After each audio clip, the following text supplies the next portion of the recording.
It was a serene Friday evening, March 31st, 2023, at McCormick's Creek State Park in Owen County, Indiana. The park, nestled amidst towering trees and gentle breezes, was the perfect retreat for Brett and Wendy Kincaid from Rossville, Indiana. For 26 years of marriage, they had shared an unwavering love for each other and the outdoors, finding peace in nature's beauty. Brett, a 53-year-old skilled contractor, was known for his reliability and hard work. Wendy, 47, a Purdue University employee, was adored by her colleagues and loved by everyone who knew her. Together, they were pillars of their community, active in their church and deeply devoted to their roles as parents and grandparents. McCormick's Creek, with its tranquil setting, was their ideal getaway, a place to relax, reconnect, and soak in the natural beauty they both cherished. As the evening wore on, Brett and Wendy settled into their camper, savoring the calm that nature had to offer. But nature had other plans. Dark clouds began to gather, signaling the arrival of a powerful storm. The first warning came in the form of gusty winds, stronger and more persistent than usual, followed by sirens blaring through the park. Campers were urged to seek shelter, with many rushing to the cement bathhouse for safety. Brett and Wendy, however, stayed in their camper, perhaps hoping the storm would pass quickly or unaware of how severe it would become. They were wrong. The tornado hit with terrifying force, its winds reaching 138 millimeters per hour. Trees were uprooted, campers were flipped, and the once tranquil park was transformed into a scene of chaos. The storm's devastation was so severe that emergency responders had difficulty navigating through the wreckage. Rescue teams began searching the area immediately, working through the night despite fallen trees, power lines, and scattered debris. Flashlights illuminated the wreckage as they combed through the destruction, searching for survivors. Most campers who had taken refuge in the bathhouse emerged with minor injuries, but Brett and Wendy were nowhere to be found. It wasn't until Saturday morning that the heartbreaking discovery was made. Among the mangled remains of their camper, Brett and Wendy's bodies were found, their lives tragically taken by the storm. News of their passing sent shockwaves through their community. Tributes poured in, reflecting on their generosity, unwavering faith, and kindness. Andrew Bean, a close family friend, described them as humble, inspiring, and profoundly kind, a couple whose love touched everyone they met. The tornado that claimed Brett and Wendy's lives was part of a larger outbreak that devastated multiple states, leaving a death toll of at least 32. In Indiana, 5 lives were lost, including Brett and Wendy's. As McCormick's Creek began the long process of recovery, the Kincaid family leaned on their faith for strength. A GoFundMe campaign was launched to cover funeral expenses, and their church community honored their memory, recalling the countless lives they had touched through Bible classes, mentoring, and acts of kindness. Brett and Wendy Kincaid's story is a sobering reminder of nature's unpredictability. Yet, it is also a testament to lives well lived, full of love, faith, and generosity. Though the storm took them too soon, their legacy will continue to inspire all who knew them. In the vast, icy expanse of the Arctic, where the midnight sun casts an eerie glow over endless fields of snow, a group of British teenagers embarked on what was meant to be a life-changing adventure. They came seeking breathtaking landscapes, camaraderie, and perhaps a fleeting glimpse of a polar bear in its wild, untamed home. But in the summer of 2011, that dream turned into a nightmare, leaving a trail of terror and heartbreak frozen in the tundra forever. 17-year-old Horatio Chappell was one of 80 students who joined the month-long expedition to Svalbard, Norway, organized by the British Schools Exploring Society, BSES. An aspiring doctor with a bright future, Horatio was excited to study climate change firsthand and experience the raw beauty of the Arctic wilderness. For the teens, this was more than just a trip. It was a chance to test themselves against one of the harshest environments on Earth. In a land where polar bears roam as apex predators, the risks were well known. Parents were reassured that the campsites would be safeguarded by tripwires, connected to small explosive mines to ward off the bears, while group leaders would carry firearms for additional protection. Pen flares, standard tools for scaring off predators, were also promised to each participant.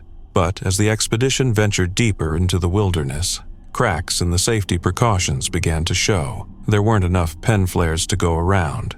Some of the tripwires didn't function properly, and the firearm assigned to Horatio's group leader was an old, unreliable rifle handled by someone with limited training. On an otherwise calm and quiet Arctic night, as the teenagers lay asleep in their tents, disaster struck. A starving polar bear, its survival instincts sharpened by desperation, crept into the camp unnoticed. The vast, silent wilderness offered no warning of the predator's approach until it was too late. The bear tore through the stillness, ripping into Horatio's tent with ferocious force. Chaos erupted as screams shattered the night. One of Horatio's companions was bitten on the head as the bear attacked, but the worst was yet to come. The bear dragged Horatio from his tent, its powerful jaws and claws leaving no chance for escape. Despite the desperate attempts of the group's leaders to fend off the beast, they struggled with the malfunctioning rifle, unable to deliver a timely shot. Horatio's life was taken in those horrifying moments, his dreams of healing others extinguished in an act of primal violence. The carnage did not end there. 4 others in the group, including 2 adult leaders, were seriously injured as they fought to stop the bear. Finally, after what must have felt like an eternity, the animal was shot and killed. But the damage was done, both to the group's physical safety and their psyche. What had begun as a journey of discovery became a harrowing tale of survival, forever altering the lives of those who lived through it. In the aftermath, the story shook the whole world.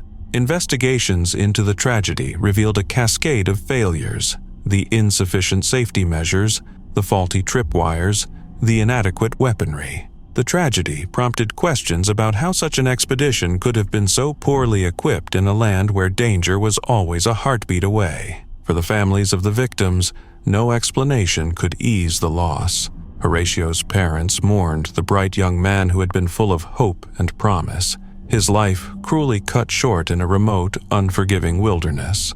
Survivors carried the scars, both visible and invisible, of that night, haunted by memories of the predator's growls, the chaos, and the friends they couldn't save. Even now, the Arctic carries the weight of that terrible night. For some, it's a painful display of nature's indifference, a place where the line between beauty and brutality is perilously thin. For others, it stands as a stark warning. In the wild, where humans are but visitors, complacency can turn awe into tragedy in the blink of an eye. The early morning of July 6, 2021, shattered the tranquility of Ovando, Montana. Nestled along the Blackfoot River, this quiet town became the backdrop for a chilling encounter, one that would end in tragedy. Leah Davis Loken, a 65-year-old retired nurse from Chico, California, had always embraced adventure. She was an avid cyclist, drawn to the thrill of the outdoors, and had eagerly set off on a long-distance journey along the Great Divide mountain bike route. She had prepared for months, but nothing could have prepared her for what lay ahead. Ovando, a town of fewer than 100 residents, is known for its rugged wilderness and proximity to the vast Bob Marshall Wilderness Complex, a landscape shared with an estimated 1,000 grizzly bears. Leah's journey brought her here, and rather than seeking the safety of a hotel like her sister and friend, she made the fateful decision to camp outside, behind a small museum. As darkness fell, Leah and a Texas couple set up camp, but in the dead of night their peaceful rest was shattered by the presence of an intruder, a massive 417-pound grizzly bear. At around 3 a.m., Leah awoke to the sound of the beast breathing just inches from her fragile tent. A low, guttural huff sent chills down her spine. The campers sprang into action, making loud noises to scare the bear off. It retreated into the shadows, disappearing into the wilderness. Shaken but relieved, Leah took precautions. She removed snacks and dry food from her tent and placed them inside a building. She armed herself with bear spray, but one crucial mistake remained. Inside her tent, 2 toiletry bags, once used to store dried blueberries, still carried the faintest trace of their former contents. Just 10 feet away, her bicycle sat with saddlebags still containing food. Convinced she had done enough, Leah lay back down and drifted off to sleep under the vast Montana sky. Less than an hour later, terror returned. At approximately 4 a.m., the grizzly was back, this time with deadly intent. It ripped through Leah's tent with horrifying force. In the blink of an eye, it lunged, pinning her beneath its weight. A Texas camper awoke to the nightmare unfolding before his eyes. He saw the bear rearing up, pouncing viciously on Leah's tent. He shouted, grabbing his bear spray, and discharged it in a desperate attempt to stop the attack. But it was too late. The bear had already inflicted fatal wounds. Leah never had a chance. An autopsy later revealed the brutal reality. Her neck had been broken, her spine severed. She had died instantly. This was not a defensive attack. This was predation. Wildlife experts would later confirm that the grizzly had become food-conditioned, learning to associate humans with an easy meal. It had stalked Leah, returning with lethal precision to finish what it had started. 3 days later, the predator struck again, raiding a chicken coop near Ovando. This time, it wouldn't escape. Wildlife officials tracked the bear down and shot it dead. DNA testing confirmed what many had feared. It was the same bear that had taken Leah's life. Leah's tragic end was a stark reminder of the ever-growing conflict between humans and grizzlies in the northern Rockies. Leah Davis Loken had spent her life chasing adventure, but on that fateful July morning, she became part of a terrifying reality, one where the line between human and predator grows thinner by the day. It was July 11th, 2023, a sunny morning in Yosemite National Park, California. Grace Roloff, a 20-year-old college student, was buzzing with excitement. She and her father, Jonathan, had secured coveted permits to climb Half Dome, one of Yosemite's most iconic and perilous hikes. This was going to be an adventure for the books, a father-daughter bonding experience on a trail that demanded both grit and determination. Grace, a student at Arizona State University, wasn't new to challenging hikes. She'd already conquered Angel's Landing in Zion National Park and trekked through the Grand Canyon. Prepared as ever, she'd even splurged on a shiny new pair of hiking boots, ensuring she was geared up for the grueling 14-16-mile trek. Little did she know, those boots would become infamous in her story. The day began perfectly. Blue skies, sunshine, and breathtaking views. As they ascended the famous cables leading to the summit, Grace and her dad were in awe. Reaching the top, they soaked in the panoramic beauty of Yosemite, sharing a heartfelt moment of accomplishment. Life felt like one big adventure, but in the wilderness, the skies can change their mind faster than a college student deciding on a major. As they began their descent, an ominous black cloud rolled in, and rain poured down like a bucket of bad decisions. The granite cables, once their trusty guides, transformed into slick slides of doom. Dad, my shoes are slippery, Grace said, realizing her brand new boots weren't living up to the promise on the box. As the rain worsened, the trail became a slow-moving traffic jam of hikers, all trying to navigate the now treacherous descent. Grace, ever determined, pressed on, but about 3/4 of the way down, tragedy struck. Her boots betrayed her, and she slipped between 2 wooden planks. Her father lunged to grab her, but it was too late. Grace fell nearly 200 feet down the granite face. Jonathan could only watch in horror, his heart sinking faster than the rain pouring from the sky. Desperate, he scrambled down the cables to find her, but was forced to stop, the terrain too steep and dangerous. Rain and hail battered the mountain as Jonathan called for emergency help. For 3 agonizing hours, rescue teams braved the storm, but when they finally reached Grace, the news was devastating. She had suffered a fatal head injury and likely passed instantly. Grace's tragic fall left a hole in the hearts of her family and friends. She was known for her fearless spirit, kindness, and determination. She was on track to graduate early, aiming to become a high school math teacher, balancing her studies with multiple jobs, and still making time for her passion for hiking. For Jonathan, this climb, meant to be a bonding adventure, became a memory too painful to revisit. He vowed never to hike Half Dome again, calling it unnecessarily dangerous. Inspired by Grace's life and legacy, he's now advocating for safety improvements to the trail, from adding more planks to requiring harnesses, hoping to prevent others from enduring the heartbreak his family suffered. In her memory, a fundraiser was set up to support causes close to Grace's heart. For those who knew her, she was a bright light, a fearless adventurer, and someone who left an indelible mark on everyone she met. Jonathan is determined that her story will inspire change, ensuring no one else faces the same devastating fate on Half Dome's slick granite face.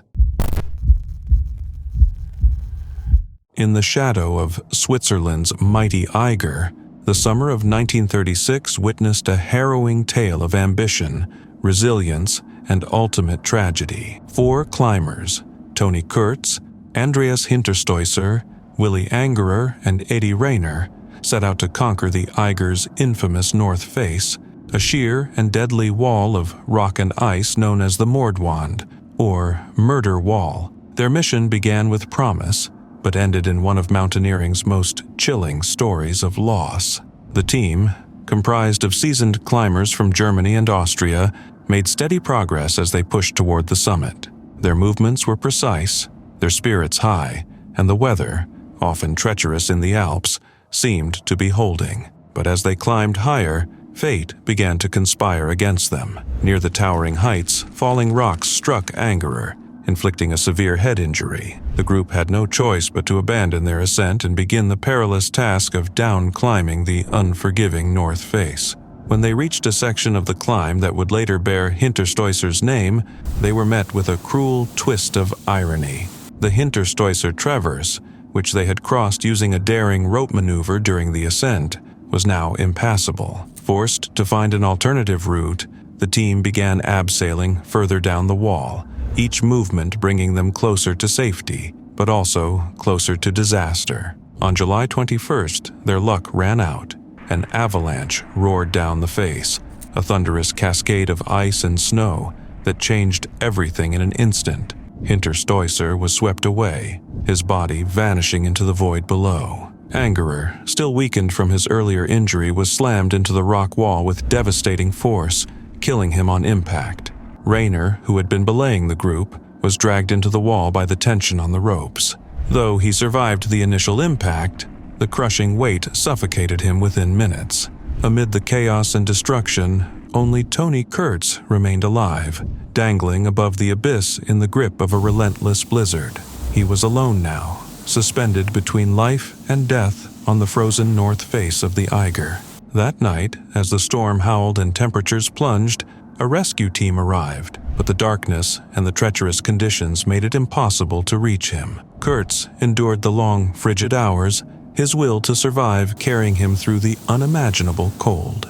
Morning brought the rescuers back, determined to bring him down alive. Hope flickered as Kurtz worked tirelessly, knotting their rescue rope to his own and preparing to descend. For a moment, it seemed salvation was within reach. Kurtz began abseiling toward the rescuers, inching closer to safety with every painstaking move. But then he encountered an unyielding obstacle, a knot where the 2 ropes joined, preventing his descent any further. Trapped just out of reach, Kurtz struggled to manipulate his gear, his frostbitten hands betraying him as precious time slipped away. The rescuers watched helplessly from below as Kurtz's strength ebbed. Finally, he looked down at them, his voice carrying across the icy expanse as he uttered the words, "Ich kann nicht mehr," I can't go on anymore.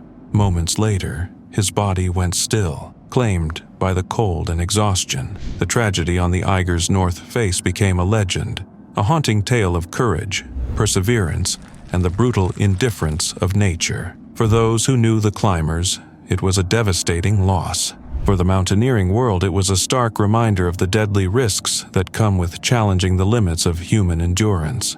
Even now, the story of Tony Kurtz and his team echoes through the annals of climbing history, a chilling testament to both the allure and the peril of the high alpine world. The Red Valley of Peru, a mesmerizing expanse of iron-rich soil, shimmering in hues of crimson and emerald, had long drawn adventurers seeking the untouched beauty of the Andean wilderness. But for one traveler, it would become the site of a heartbreaking tragedy, an untimely meeting between raw nature and sheer, unforgiving power. November 2024. Gabriela Diana Basalo, a 32-year-old from Buenos Aires, Argentina, had always embraced life's adventures.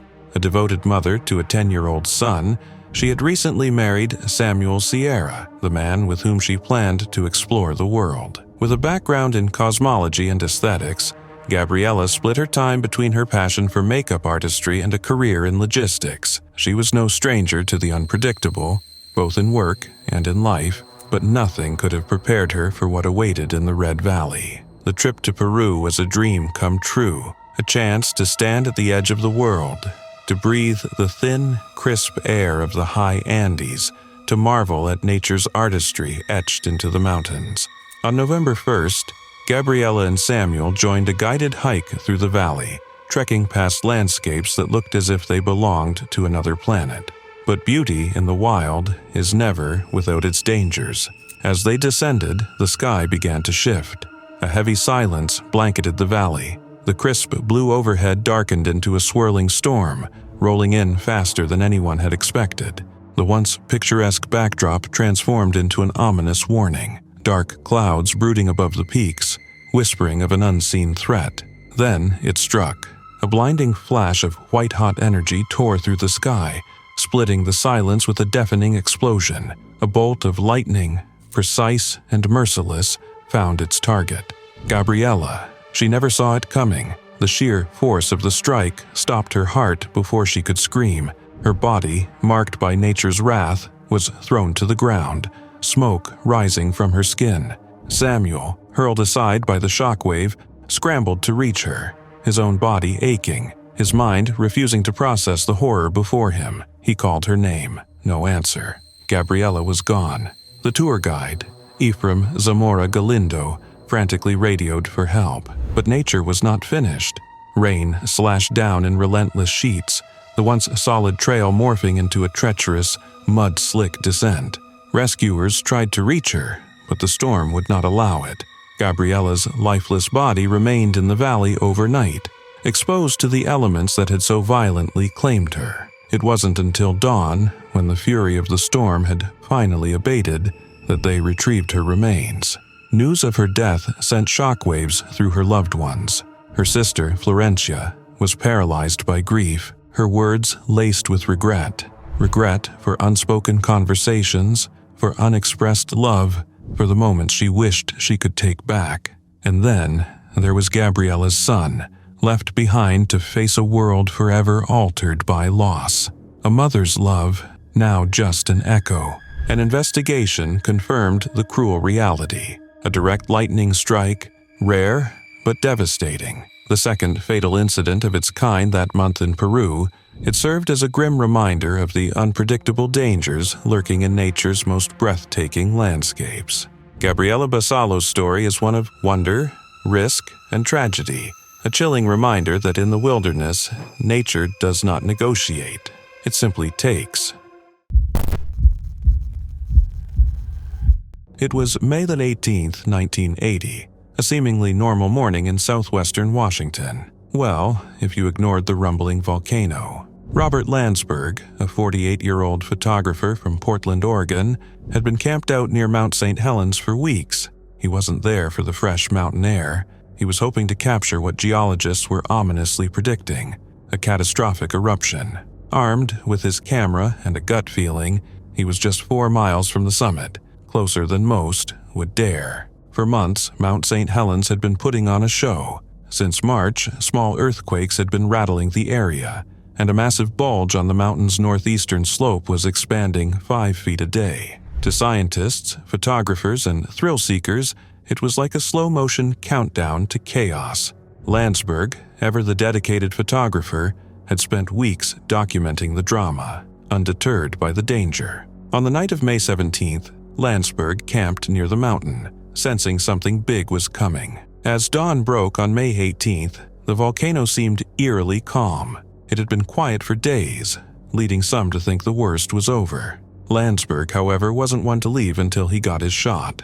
Literally. He parked his car near Sheep Canyon, just outside the restricted zone, and prepared for another day of capturing the mountain's moody personality. At 8:32 a.m., Mother Nature decided to prove everyone wrong. A 5.1 magnitude earthquake rocked the area, triggering the largest landslide in recorded history. The northern face of the mountain collapsed, and with it came a lateral blast, a pyroclastic flow hurtling down at 400 miles per hour. To witnesses miles away, it looked like the apocalypse had clocked in early. For Landsberg, positioned in the path of destruction, it was a moment of unimaginable realization. Escape wasn't an option, but Landsberg wasn't about to let the story die with him. As the ash cloud surged closer, he kept his camera snapping, capturing the eruption frame by terrifying frame. When the situation became undeniably hopeless, he sprang into action, not to save himself, but to save his work. He rewound the film, packed it into a protective canister, placed it in his backpack, and used his body to shield it. It was a gamble against nature's fury. The pyroclastic flow, with temperatures soaring to 800 degrees, engulfed Landsberg and his car. The heat and ash took his life instantly, but his foresight and dedication left behind a legacy. In the chaotic aftermath, rescuers focused on finding survivors amid a surreal landscape of ash, mudflows, and debris. Landsberg's body wasn't discovered until June 4th, buried beneath layers of volcanic ash. His car, crushed and scorched, held a remarkable treasure, the backpack he had so carefully protected. Inside, his film was intact. When developed, the photographs revealed a haunting sequence of events, the ash cloud growing larger and darker, advancing with relentless power. These images, later published in National Geographic, provided invaluable insights into the eruption's progression and became a testament to the volcano's destructive force. Robert Landsberg's final act wasn't just one of heroism, it was a moment of extraordinary presence of mind. He didn't just document history, he preserved it, even as the disaster claimed him. His photographs serve as a chilling reminder of the raw power of nature and the lengths one person went to ensure the story would be told. In the end, Landsberg captured not just the eruption, but his own indelible place in history.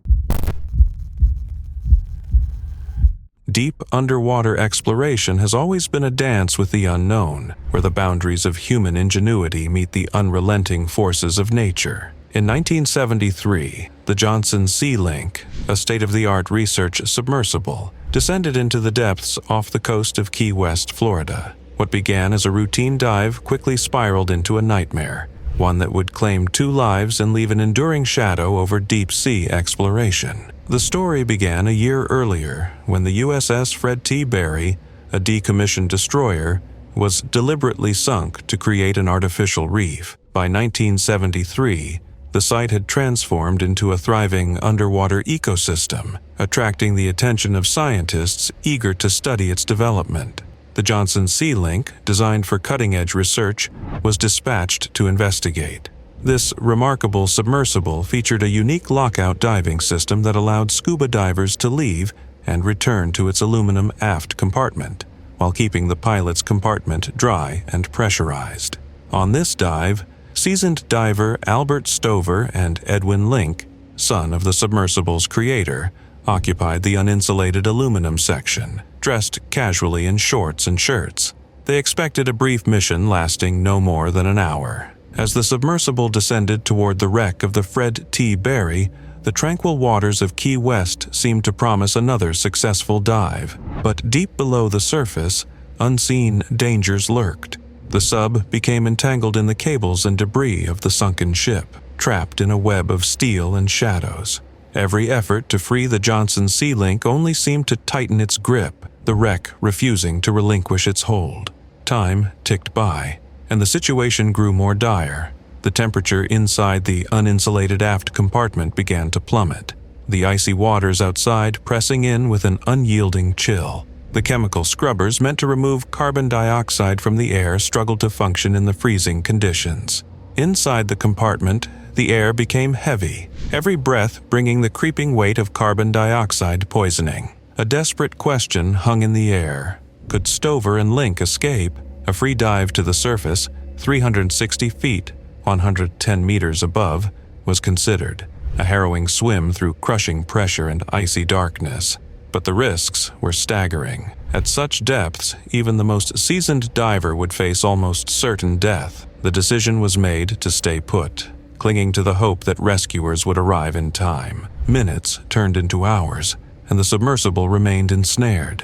In the insulated pilot's compartment, 2 other crew members fought to stay calm, insulated from the cold but helpless to save their companions. For Stover and Link, trapped in the freezing aluminum section, the darkness became suffocating. The cold seeped into their bones, and the toxic air tightened its grip. By the time rescue teams finally reached the Johnson Sea Link, a full 24 hours later, it was too late. Stover and Link had succumbed to carbon dioxide poisoning, their final moments spent in the silent, crushing isolation of the deep. The survivors in the pilot's compartment were pulled to safety, but the loss of Stover and Link left an indelible mark. The ocean, vast and indifferent, had claimed 2 more lives. The Johnson Sea Link was eventually freed and repaired, but the haunting events of that day remain a chilling reminder of the risks that come with venturing into the abyss.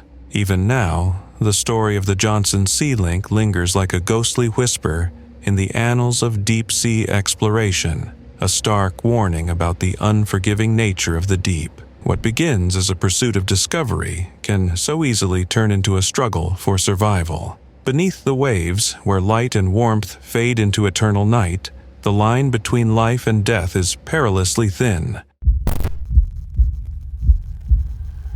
In October 2018, Jordan Greer, a passionate outdoorsman from Merard, New Mexico, set out on what would become his most perilous journey. The 29-year-old had spent years mastering survival skills, pushing the limits of isolation and self-reliance. His latest challenge? To endure a brutal Minnesota winter alone in the remote and unforgiving Boundary Waters Canoe Area wilderness. It was supposed to be the ultimate test of his abilities, but Jordan never came back. A month before his departure, Jordan celebrated his birthday with his family, a moment now frozen in time. He set off alone in early October, armed with supplies, experience, and an unshakable will. On October 8th, he sent his family a single photograph of a beaver pond near his chosen campsite, a glimpse into the world he was about to disappear into. It was his last known contact. As weeks passed without word, unease settled over his loved ones. Then a chilling clue emerged. Jordan's white truck, parked near a private gate off the Sioux Hustler Trail, packed with supplies but abandoned. Authorities launched a search, but the brutal Minnesota winter soon slammed the region with relentless snow and sub-zero temperatures, sealing Jordan's fate in ice and silence. Months passed. Hope dwindled. Then, in April 2019, with the thaw came a horrifying discovery. Sean Williams, a conservation officer, stumbled upon a makeshift campsite on a desolate, south-facing slope. What he found sent a chill through investigators. A hammock strung beneath a green tarp, a blood-soaked sleeping bag, and a loaded, but unused, 9mm Beretta pistol resting nearby. Wolf tracks circled the site, a grim reminder of nature's cruel indifference. But of Jordan himself, there was no sign. As the snow continued to melt, more clues surfaced, each more unsettling than the last. Scattered bones, just 12 in total, were found in the area. His skull, never recovered. What happened in those final moments? The evidence left behind only deepened the mystery. Jordan's mother, Rebecca Greer, believed her son had been ambushed in the dead of night by a hungry wolf pack. But experts, including Thomas Gable of the Voyageurs Wolf Project, dismissed this theory. No fatal wolf attack had been recorded in Minnesota since the 1800s. There were no signs of a struggle. If not wolves, then what? Other theories emerged, each with its own disturbing implications. Had Jordan suffered a fatal accident? His knives were known to be razor sharp. Had he cut himself while carving or shaving, bleeding out in the cold before he could call for help? Some bandage-like materials were found near the site, hinting at an attempted self-rescue, but no bloody knife was ever recovered. And could a mere wound account for the sheer volume of blood saturating his hammock? The possibility of foul play cast a long shadow over the case. Had someone followed Jordan into the wilderness, attacked him in the dead of night? Yet his gun lay untouched, no signs of struggle or defensive wounds. Could something even more sinister have happened? Online theorists took the case in eerie directions. Whispers of the Wendigo, the legendary beast of the Northwoods, and the elusive Sasquatch surfaced in hushed conversations. Could Jordan have stumbled into something not meant to be seen? In May 2019, Jordan's family made the heart-wrenching journey to the site. Standing among the remains of their son's last camp, they searched for answers that would never come. His mother noticed something chilling. There were no wood shavings, nothing to indicate he had settled in, carved or whittled as he always did. Had he only stayed for one night before meeting his fate? Despite extensive searches, much of Jordan's body was never found. No definitive cause of death was established. The authorities eventually closed the case, citing no evidence of foul play or suicide. But for those who knew Jordan, and for those who now know his story, the question lingers. Was he taken by the wilderness, by a predator, by an accident, or by something else entirely? The truth may forever be lost in the frozen silence of the Boundary Waters. It was a calm, starry January night in 2022 at Arizona's Lost Dutchman State Park, a picturesque gem nestled about 40 miles east of Phoenix. Known for its rugged superstition mountains, the park is a magnet for thrill-seekers, with the Flatiron Summit as its crown jewel. This daunting peak offers breathtaking views and equally breathtaking dangers. Among the adventurers drawn to its challenging paths that night was 21-year-old Richard Jacobson, a Mesa local and an avid lover of the great outdoors. Richard had set out on a camping trip with a friend, aiming to conquer the Flatiron Summit. Their hike was no walk in the park. Steep trails, loose rocks, and narrow edges made it as nerve-wracking as it was rewarding. But when they reached the summit, their exhaustion melted away. From their lofty perch, city lights twinkled below, a glittering contrast to the serene wilderness surrounding them. They pitched their tent, soaking in the tranquil beauty and crisp mountain air. As the clock struck midnight, the peaceful scene turned ominous. Around 12:45 a.m., Richard decided to capture the city's sparkle against the shadowy landscape. Armed with his phone and flashlight, he ventured near the cliff's edge while his friend stayed back at camp. The summit was dark and treacherous, but Richard pressed on, eager to frame the perfect shot. In the dim glow of his flashlight, Richard miscalculated his footing. One slip was all it took. He lost his balance on the uneven terrain and fell an estimated 700 feet into the darkness below. His friend, startled by the sound of the fall, immediately called 911. The rescue effort began, but navigating the dangerous summit at night proved as perilous for the rescuers as it had been for Richard.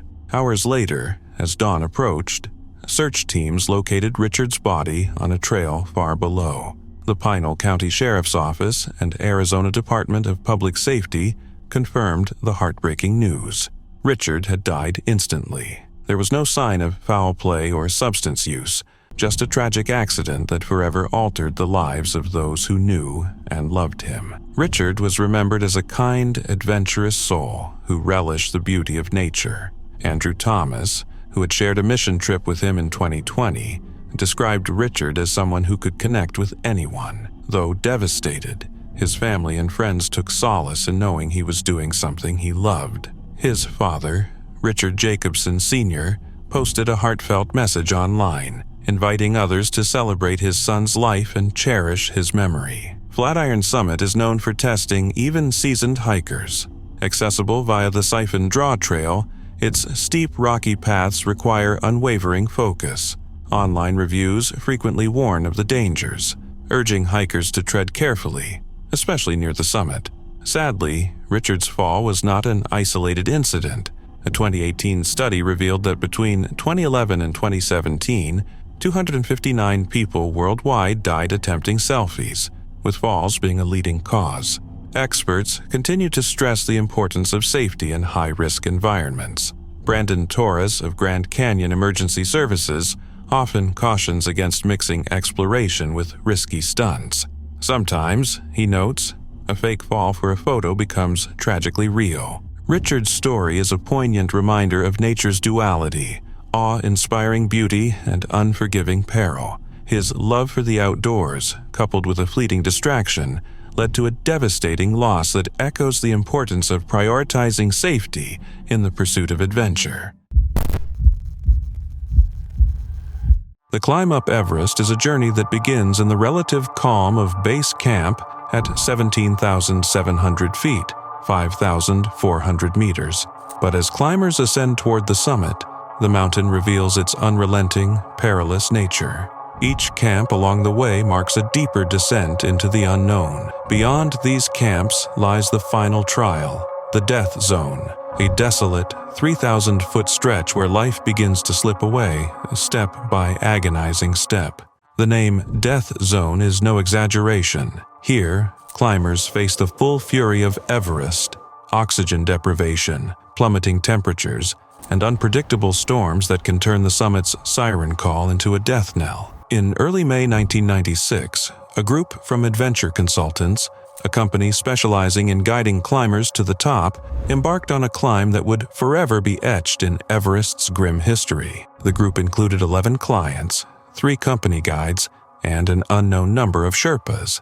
Among them was Yasuko Namba, a determined 47-year-old woman set on becoming the oldest Japanese climber to reach Everest's summit, and the second Japanese woman to conquer all 7 summits, the highest peaks on each continent.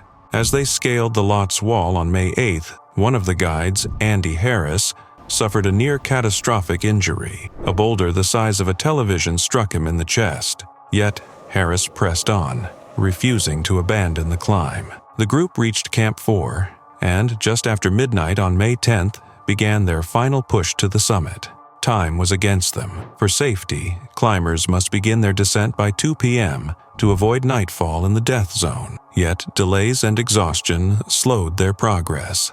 It wasn't until well after 2 p.m. that many in the group reached the summit, a breathtaking but dangerous delay. As they began their descent, Everest unleashed its fury. At 5 p.m., a blizzard descended upon the mountain, engulfing the climbers in blinding snow and gale-force winds.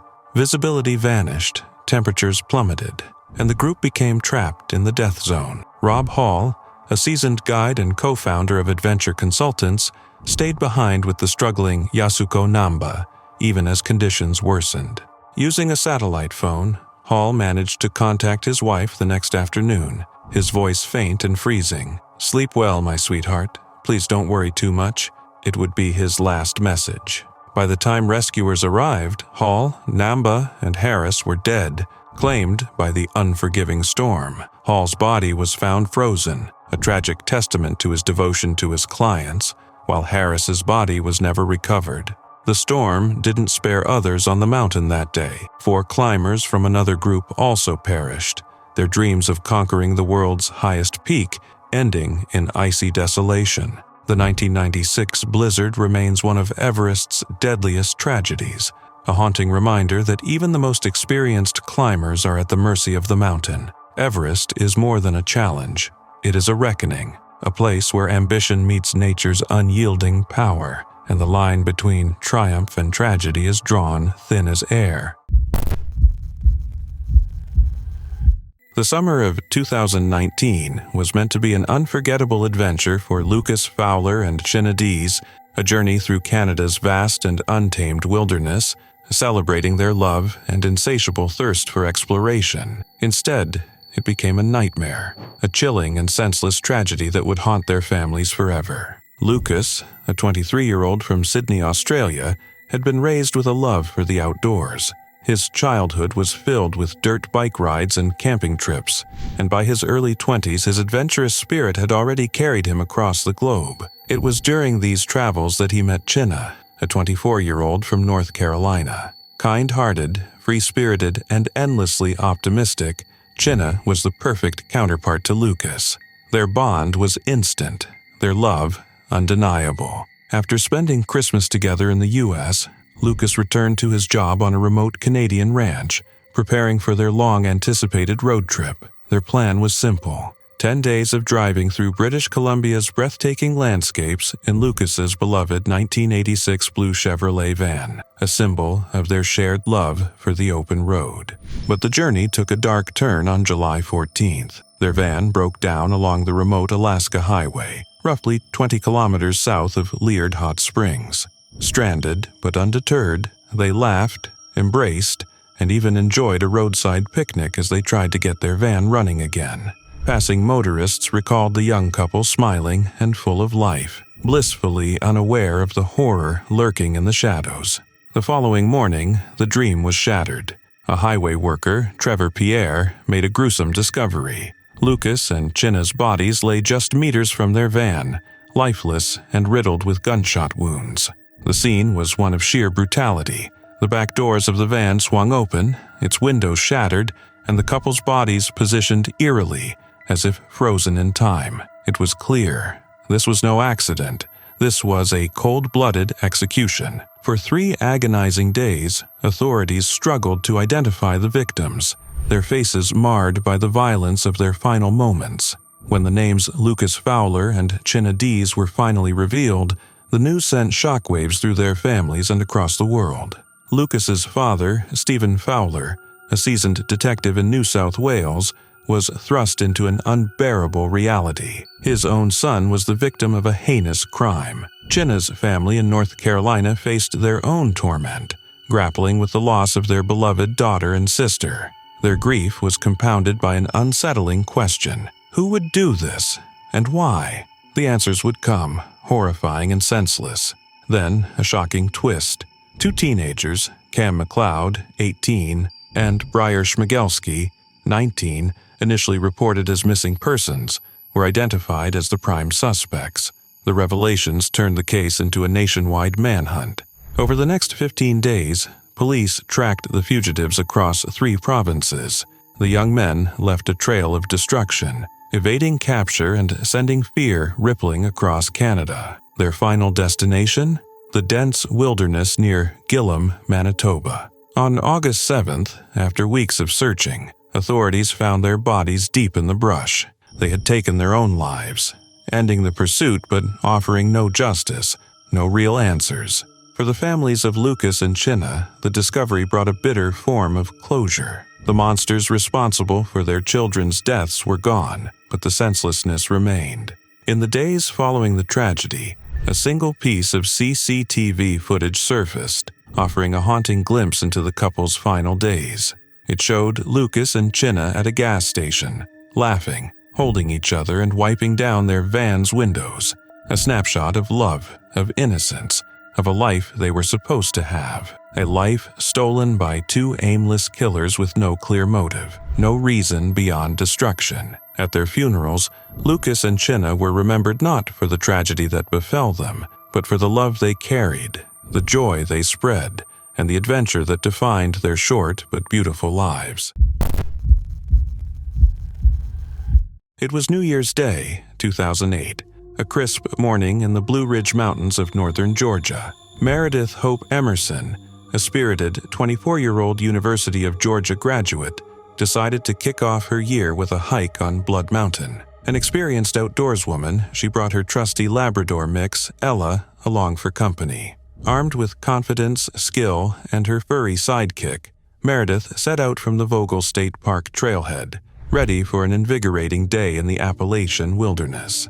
The hike was scenic, the trails serene, and the air laced with the promise of fresh beginnings.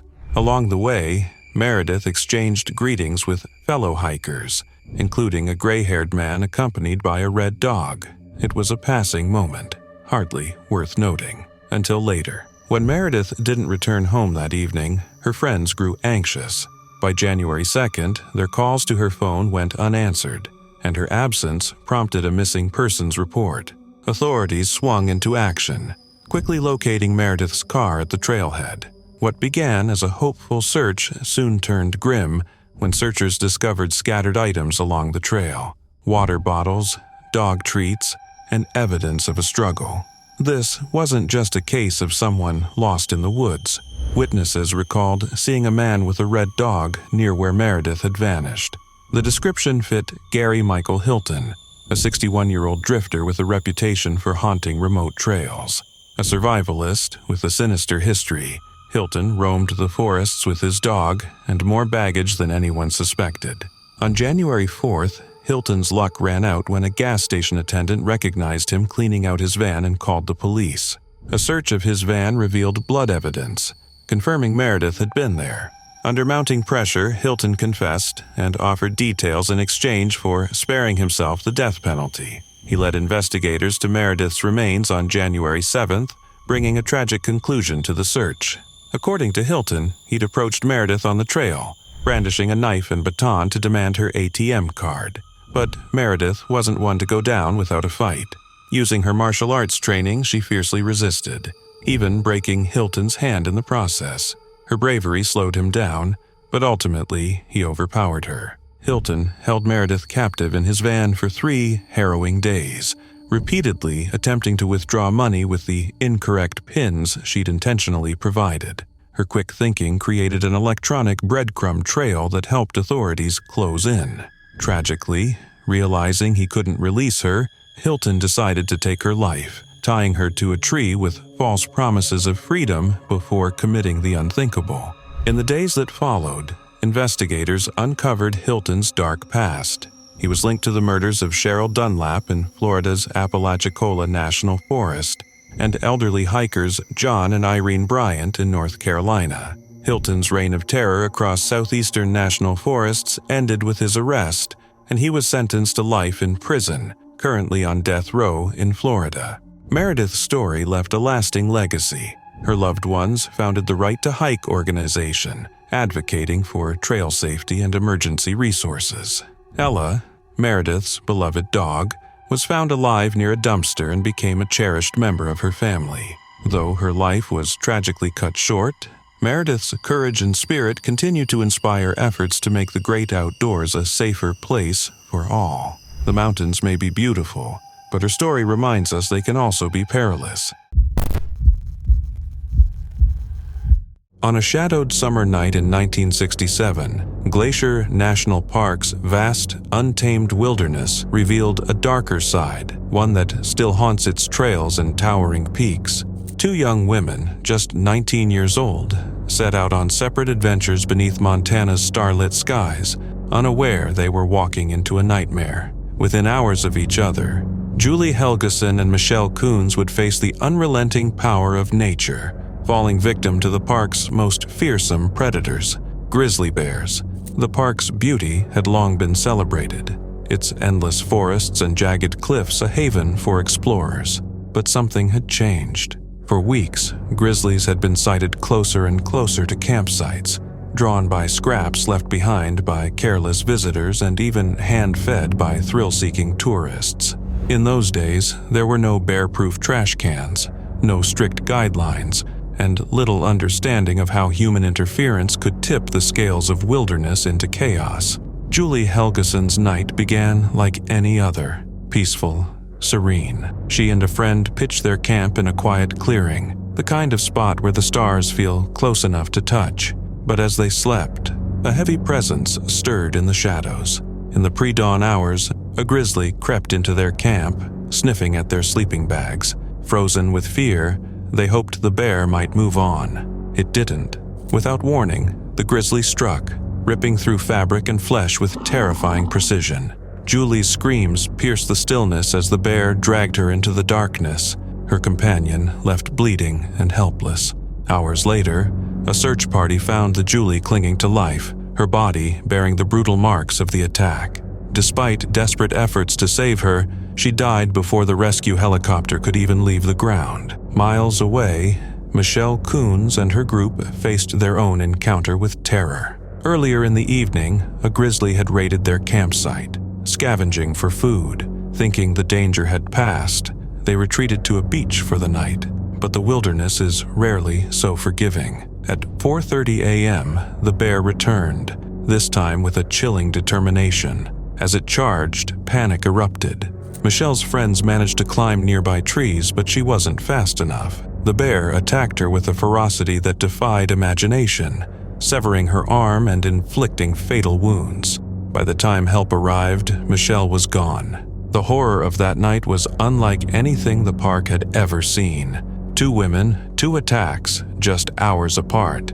The coincidence was chilling, the violence unprecedented. News of the tragedy spread quickly, sending shockwaves through the nation and forcing Glacier National Park to confront the grim consequences of human carelessness. The events were later chronicled in Jack Olson's Night of the Grizzlies, a haunting account that exposed the perilous relationship between humans and wildlife. In the aftermath, the park adopted sweeping changes. Bear-proof trash cans became mandatory. Feeding wildlife was strictly prohibited, and areas with known bear activity were closed off. But for those who remember, the scars of that night remain deeper than policy shifts. Even now, Glacier's breathtaking beauty carries an air of foreboding. The jagged peaks and dense forests seem to whisper warnings to those who tread its trails. Visitors speak of an unsettling quiet in the places where the attacks occurred, as if the land itself remembers. For some, it's a chilling reminder that in the wild, there are no guarantees. Beneath the surface of serenity lies a force untamed. And for Julie Helgeson and Michelle Coons, the cost of that truth was their lives. On June 30th, 2019, Austin Howell, a renowned free solo climber, set out on what was meant to be another exhilarating ascent. Another day pushing the limits of human capability. But by midday, the unforgiving cliffs of Short-Off Mountain in North Carolina would bear witness to a devastating fall, one that would silence a man who had spent his life dancing with danger. Austin, 31, was not just another climber. Born in Friendswood, Texas, he discovered his passion for the vertical world at 19 while attending the University of Houston. From the moment he touched rock, it became his obsession, his calling. But his path was not without hardship. In 2008, a horrific 35-foot fall at an indoor climbing gym shattered his body, fractured vertebrae, broken bones, and a traumatic brain injury that left lasting scars. He fought through the pain, through depression, through the weight of a world that told him to stop. But stopping was never an option. Climbing wasn't just a sport to Austin Howell, it was survival. It was clarity in chaos. By 2019, Austin had become a legend in the world of free soloing, scaling sheer rock faces with no ropes, no harnesses, only his skill, his mind, and the raw power of his fingers grasping stone. His days were filled with daring ascents, moving gracefully across cliffs that most wouldn't dare to touch without extensive protection. To him, it wasn't recklessness. It was art. It was therapy. It was life. That summer morning, Howell arrived at Short-Off Mountain with photographer Ben Wu. The air was thick with humidity, the cliffs towering and unforgiving. Austin began his ascent, a vibrant tie-dye shirt clinging to his back, his cap pulled low over determined eyes. He soloed Dopey Duck and Golden Rule with effortless precision, his movements fluid, calculated. Wu snapped photos as Howell navigated the rock with the confidence of a man who knew no fear. Then, as the sun climbed higher, Wu departed. Austin stayed behind. The mountain called to him. One more climb. Witnesses later recalled seeing him on one of the most treacherous sections of the cliff, attempting a bold move to a delicate flake. A split second, a single miscalculation, a scream tore through the stillness of the gorge as his grip failed. Austin Howell plummeted 80 feet, his body twisting through the air before colliding with the unforgiving earth below. Nearby climbers, stunned by the sudden violence of the fall, rushed to his side. Collins and Massey, 2 fellow climbers, rappelled down the rock face, their hearts pounding as they reached him. Massey attempted CPR, but the damage was catastrophic. The life that had burned so brightly, that had defied gravity and odds time and time again, was extinguished. By the time emergency responders arrived 90 minutes later, there was nothing left to do but pronounce him dead. The climbing world was shattered. Austin Howell had lived on the edge of existence, always aware of the risks, always pushing forward despite them. His mother, Terry Zinga Jackson, had long feared this day. After his first brutal accident in 2008, she had begged him to reconsider, to step away from the danger. But Howell had been resolute, cutting off his casts, removing his neck brace, and climbing again within weeks. To him, there was no alternative. Life was an inherently dangerous sport, he often said, a phrase he lived by until his final breath. In the days that followed, tributes poured in from across the climbing community. Friends and fans described Howell as more than a climber. He was a mentor, an inspiration, a force of nature who embraced life with an intensity most could only dream of. His Instagram, once filled with breathtaking images and introspective musings, became a digital memorial, a place where his followers mourned, celebrated, and honored his legacy. Some would call it inevitable, an end written in the fabric of free soloing itself. But to those who knew him, Austin Howell was not just a man who chased danger. He was a man who found meaning in the impossible, who sought peace on the edge of oblivion. And in his final moments, on the face of that mountain, he was exactly where he had always belonged, free.